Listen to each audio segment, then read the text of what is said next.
Good morning students. बेटा, हमने जो अपने कल के लेक्चर में पढ़ा था, वीडियो लेक्चर में हमने पढ़ा था कि जो एडजॉर्प्शंस आइसोथर्म्स क्या होते हैं उनकी स्टडी की थी, जिसमें हमने फ्रेंडलिच और लैंग्वियर को पढ़ा।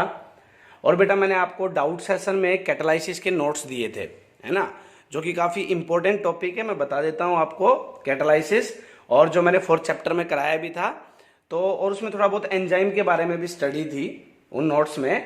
तो अगर आप लोगों ने उन नोट्स को नहीं पढ़ा है अब तक, तो आज आपके पास टाइम है, आप उन नोट्स को पढ़ लें, क्योंकि आज का जो लेक्चर है मैं बिल्कुल छोटा लेक्चर बनाने वाला हूं और सिंपल टॉपिक के ऊपर बनाने वाला हूं।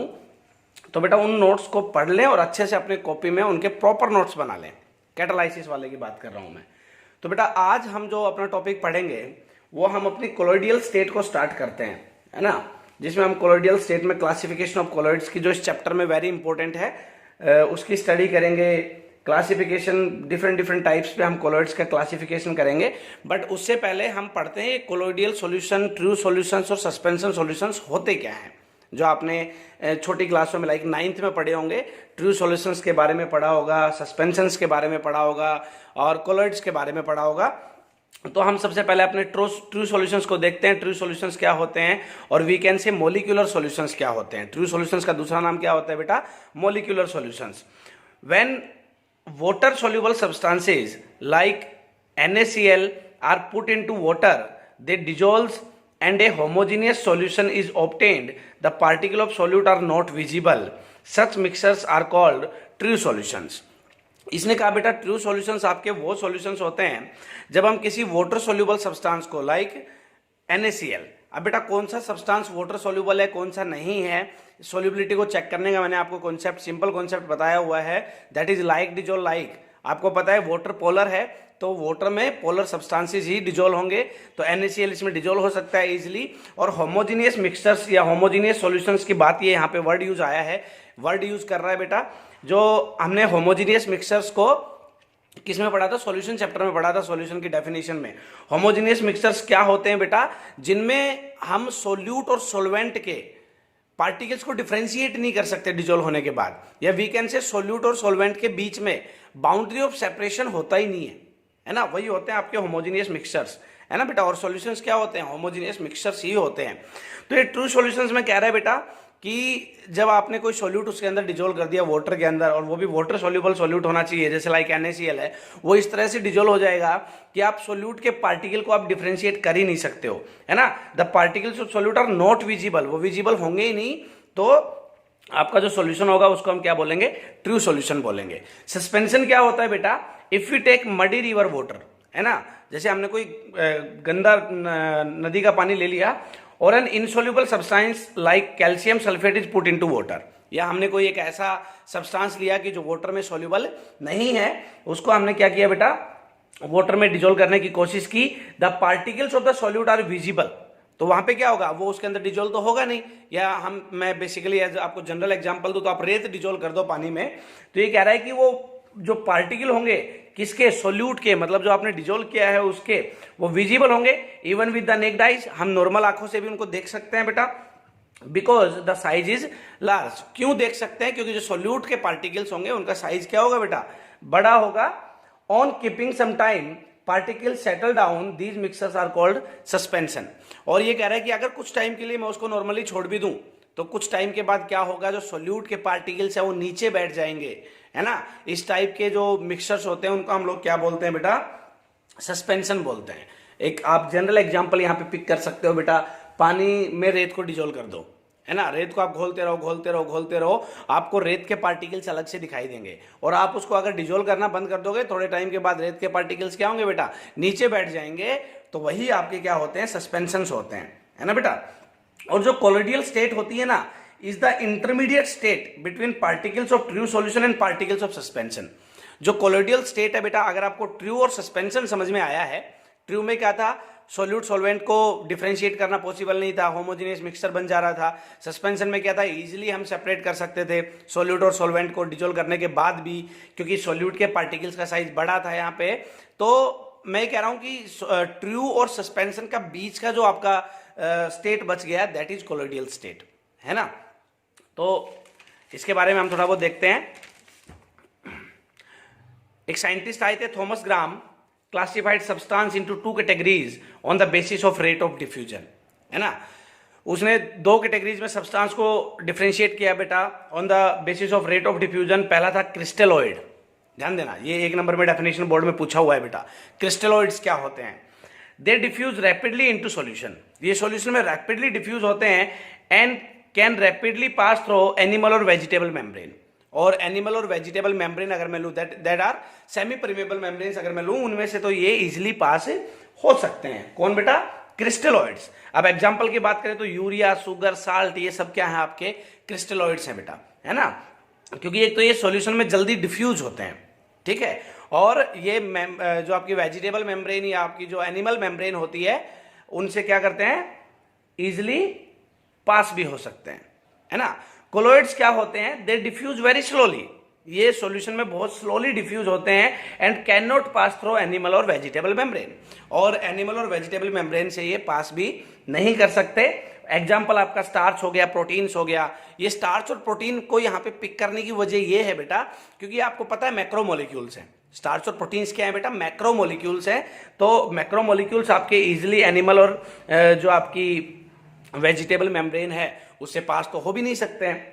और अगर अब मैं बात करूं क्रिस्टलॉइड और कोलॉइड्स की, तो बेटा जो आपके कुछ सॉल्यूशंस होते हैं वो, ये जो आपके कुछ सब्सटेंसेस होते हैं वो अलग अलग कंडीशंस पे क्रिस्टलॉइड भी होते हैं और कोलॉइड्स भी होते हैं, है ना। थोड़ी सी अचंभे वाली बात है। फॉर एग्जांपल अगर मैं आपसे बात करूं सोडियम क्लोराइड की, तो सोडियम क्लोराइड एक क्रिस्टलॉइड है वाटर में, है ना। सोडियम क्लोराइड क्या है बेटा? एक क्रिस्टलॉइड है वाटर में। मैंने यहाँ पे सोल्ट में एग्जाम्पल भी लिखा है इसका, बट ये कोलॉइड है बेटा बेंजीन में, है ना। ऐसा क्यों? सिंपल सी बात है, जैसे सोडियम क्लोराइड का ये जिक्र कर रहा है। सोडियम क्लोराइड क्या है बेटा? वाटर की अगर मैं बात करूं तो वाटर में ये क्या हो जाएगा? इजीली डिजोल्व हो जाएगा, क्योंकि सोडियम क्लोराइड कैसा है नेचर में? पोलर है ना। आपका वाटर भी कैसा है? पोलर है। सोडियम क्लोराइड एक आयनिक कंपाउंड है बेटा आपका।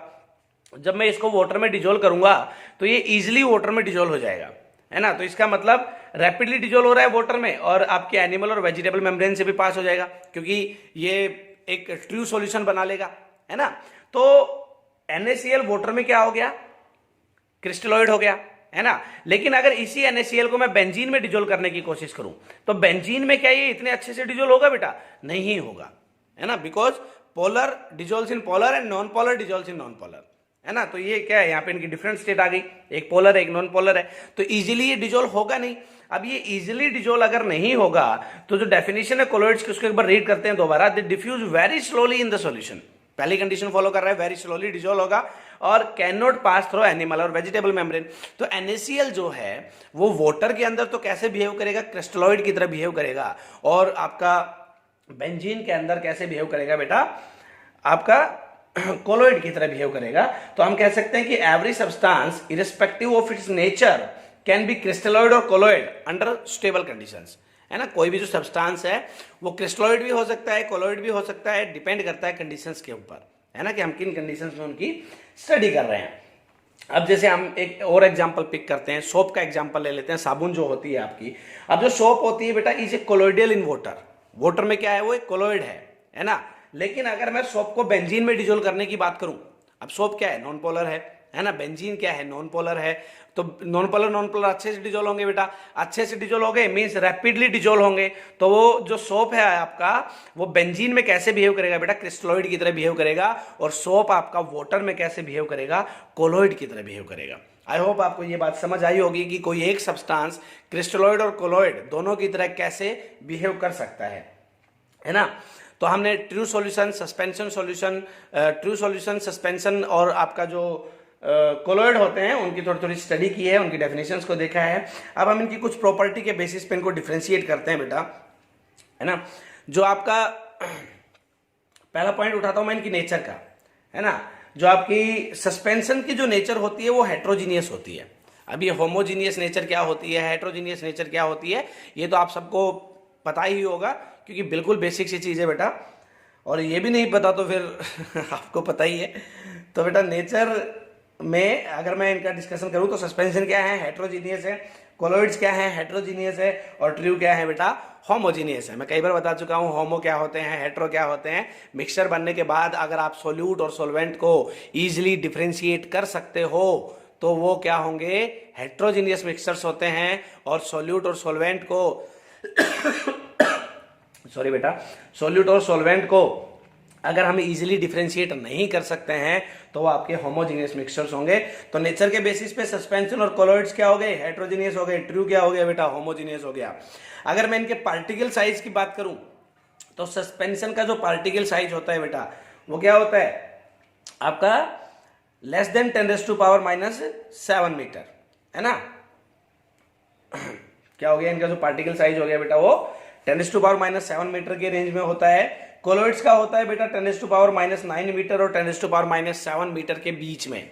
और जो ट्रू सॉल्यूशंस होते हैं बेटा वो क्या होते हैं बेटा 10⁻⁹ मीटर से छोटे होते हैं। सॉरी, सस्पेंशन में जो ये पार्टिकल्स का साइज है वो 10⁻⁷ मीटर से बड़ा होता है। मैं छोटा बोल गया, बड़ा होता है बेटा। सस्पेंशन के जो पार्टिकल्स है उनका साइज, देखो यहाँ पे ना आप दो चीजें पिक कर ले। सस्पेंशन के जो पार्टिकल्स का साइज है वो 10⁻⁷ मीटर से ज्यादा है, ट्रू का है वो 10⁻⁹ मीटर से कम है। तो जो कोलॉइड्स होगा वो इन दोनों के बीच की स्टेट थी, तो बेटा आपके ट्रू जो कोलॉइड्स है उनका क्या होगा 10⁻⁷ मीटर और 10⁻⁹ मीटर के बीच का होगा, है ना।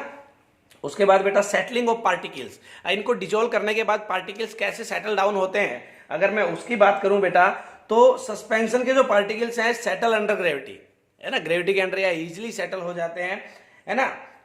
कोलॉइड्स के जो पार्टिकल हैं सेटल ओनली ऑन सेंट्रीफ्यूगेशन, सिर्फ सेंट्रीफ्यूगेशन करते हैं हम लोग इनमें, तभी ये आपके सेटल डाउन होते हैं। और ट्रू के बेटा डू नॉट सेटल होते ही नहीं है। मैं ना आपको इनके डिफरेंस आप इजीली कैसे समझ सकते हो वो बता रहा हूं। सस्पेंशन में आप इमेजिन कर ले हमने पानी में रेत डिजोल्व कर रखा है, कोलॉइड्स में आप इमेजिन कर ले हमने पानी में साबुन डिजोल्व कर रखा है ना।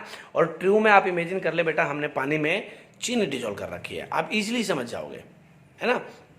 तो अपीयरेंस की अगर मैं बात करूं तो अपीयरेंस में बेटा जो सस्पेंशन है वो क्या होते हैं, ओपेक्यू होते हैं, है ना। जो सस्पेंशन होते हैं वो क्या होते हैं, उनमें से हम इजीली आर पार नहीं देख सकते हैं। कोलॉइड्स जो होते हैं वो जनरली ट्रांसपेरेंट होते हैं, जनरली ट्रांसपेरेंट है। और बेटा जो ट्रू सॉल्यूशन है वो क्या है आपके ट्रांसपेरेंट ही होते हैं। अब अगर हम इनके टिंडाल इफेक्ट की बात करते हैं, टिंडाल इफेक्ट आपने 9th में पढ़ा होगा, स्कैटरिंग ऑफ लाइट के बारे में जो हम स्टडी करते हैं। Tyndall effect suspension solution show करते हैं, है ना। टिंडाल इफेक्ट क्या करते हैं, सस्पेंशन सॉल्यूशन शो करते हैं। कोलॉइड्स क्या करते हैं, टिंडाल इफेक्ट को शो करते हैं। लेकिन ट्रू सॉल्यूशंस जो है वो टिंडाल इफेक्ट को शो नहीं करते हैं बेटा। अब मैं डिफ्यूजन ऑफ पार्टिकल्स की बात करूं कि जो पार्टिकल्स है वो कैसे डिफ्यूज होते हैं, तो सस्पेंशन में do not diffuse, particles diffuse होते ही नहीं है। कोलॉइड्स में डिफ्यूज स्लोली, धीरे धीरे डिफ्यूज होते हैं। और बेटा ट्रू की अगर मैं बात करूं तो डिफ्यूज रैपिडली। ये किन पार्टिकल्स की बात कर रहा है बेटा, सोल्यूट पार्टिकल्स की बात कर रहा है जो हमने डिजोल्व किए हैं सॉल्वेंट में। अब अगर बेटा हम ब्राउनियन मूवमेंट की बात करते हैं, ब्राउनियन मूवमेंट क्या होती है आपकी, जो जिगजैग मूवमेंट होती है, जो यूं एकदम टेढ़ी मेढ़ी मूवमेंट जो होती है वो आपकी ब्राउनियन मूवमेंट होती है। ब्राउनियन मूवमेंट का अगर हम जिक्र करें बेटा तो सस्पेंशन में शो कर भी सकते हैं। कोलॉइड्स क्या होते हैं बेटा, शो करते ही हैं। और ट्रू सॉल्यूशन जो होते हैं वो नेग्लिजिबल, मतलब हम कह सकते हैं एक तरह से कि ये शो करते ही नहीं है। अब बेटा अगर मैं इनके सेपरेशन की बात करता हूं, है ना, सेपरेशन की बात करता हूं, सस्पेंशन कोलॉइड्स और ट्रू सॉल्यूशंस को हम लोग कैसे सेपरेट कर सकते हैं बेटा। तो सेपरेशन में अगर मैं पहले ऑर्डिनरी फिल्ट्रेशन, सिंपल फिल्ट्रेशन से अगर देखूं तो हम सस्पेंशन को सेपरेट कर सकते हैं, है ना। लेकिन कोलॉइड्स को सेपरेट नहीं कर सकते हैं और ट्रू सॉल्यूशंस को भी हम ऑर्डिनरी फिल्ट्रेशन से सेपरेट नहीं कर सकते हैं। मैं यहाँ पे बात कर रहा हूँ बेटा ऑर्डिनरी फिल्ट्रेशन की, मतलब एक तरह से जनरल फिल्ट्रेशन या सिंपल फिल्ट्रेशन जो हम लेबोरेटरी में कराते हैं उसका मैं जिक्र कर रहा हूं। तो उससे हम सस्पेंशन को सेपरेट कर सकते हैं, कोलॉइड्स को सेपरेट नहीं कर सकते हैं और ट्रू को भी सेपरेट नहीं कर सकते। लेकिन हम अल्ट्रा फिल्ट्रेशन की बात करूं, है ना, हाइड्रोस्टेटिक फोर्स भी जिसमें अप्लाई हम लोग करते हैं अल्ट्रा फिल्ट्रेशन में, अगर मैं अल्ट्रा फिल्ट्रेशन की बात करूं तो हम सस्पेंशन को अल्ट्रा फिल्ट्रेशन से सेपरेट कर सकते हैं। जब हम किसी चीज को ऑर्डिनरी फिल्ट्रेशन से ही सेपरेट कर सकते हैं तो ऑब्वियस सी बात है अल्ट्रा फिल्ट्रेशन से हम उसको इजीली सेपरेट कर सकते हैं बेटा। तो अल्ट्रा फिल्ट्रेशन से हम सस्पेंशन को सेपरेट कर सकते हैं, कोलॉइड्स को सेपरेट कर सकते हैं बेटा, लेकिन ट्रू सॉल्यूशंस को हम अल्ट्रा फिल्ट्रेशन से भी सेपरेट नहीं कर सकते हैं। तो बेटा ये आपकी जनरल स्टडी थी सस्पेंशन, कोलॉइड्स और ट्रू सॉल्यूशंस की। अब हम इस चैप्टर में अपने आगे कोलॉइड्स को पिक करते हुए चलेंगे और कोलॉइड्स की जो स्टडी है, कोलॉइडियल सॉल्यूशंस जो होते हैं उनकी स्टडी अच्छे से डीप में करेंगे, है ना। आई होप आपको सस्पेंशन, कोलॉइड्स और ट्रू की थोड़ी बहुत जनरल स्टडी समझ में आई होगी। आज आपको डीपीपी मिलेगा बेटा कैटालाइसिस के ऊपर, इसके मैं नोट्स प्रोवाइड आपको कर दूंगा तीनों के, कोलॉइड्स के भी, सस्पेंशन के भी और ट्रू के भी, जो आज का छोटा सा लेक्चर रहा है उसके। और कैटालाइसिस के ऊपर आपको डीपीपी मिलेगा। आज के दिन में आपको ये पढ़ना है, ट्रू सॉल्यूशन और आपके जो कोलॉइड्स हैं उनकी स्टडी करनी है। ये तो आपका मेरे हिसाब से 20-25 मिनट का काम है।